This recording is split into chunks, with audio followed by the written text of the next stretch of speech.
Bonjour, je m'appelle Isabelle, je suis française, franco-italienne en fait, puisque je suis née à Aix-en-Provence, dans le sud de la France, et que je me suis ensuite établie en Italie à l'âge adulte pour d'abord terminer un doctorat d'histoire de l'art et ensuite commencer une carrière dans le monde de la communication et du langage en alliant les deux et en étant donc d'un côté une voix radiophonique pendant de nombreuses années dans une radio nationale italienne et ensuite en devenant traductrice euh, et sous-titreuse de films.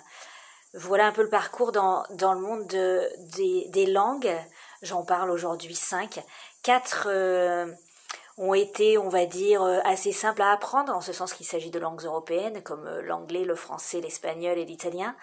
La dernière m'a donné du fil à retordre. Il s'agit du tibétain et la structure grammaticale étant complètement à l'envers des langues que nous connaissons, j'ai eu plus de mal.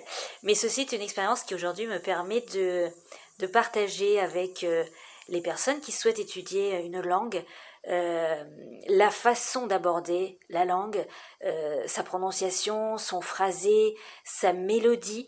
Il est absolument important de consacrer du temps à cela parce que c'est la première impression que l'on donnera à son interlocuteur. Pardon. Donc j'insiste beaucoup là-dessus dans mes conversations en ligne. Je pense être à même de pouvoir donner des petites explications, des petits secrets pour pouvoir aborder tout ça de manière ludique, en tout cas jamais ennuyeuse, parce que apprendre une langue doit être un plaisir et doit être quelque chose qui nous amène de la joie avant tout. Donc j'utilise un peu des ressources différentes en fonction des personnes, en fonction de leur goût.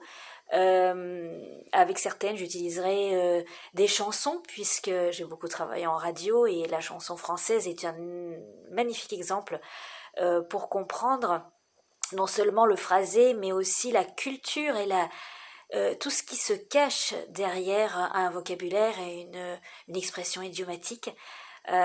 Donc ça peut être la chanson, ça peut être un extrait de film, un film culte par exemple, ou encore des dialogues, tout simplement, des ressources en ligne.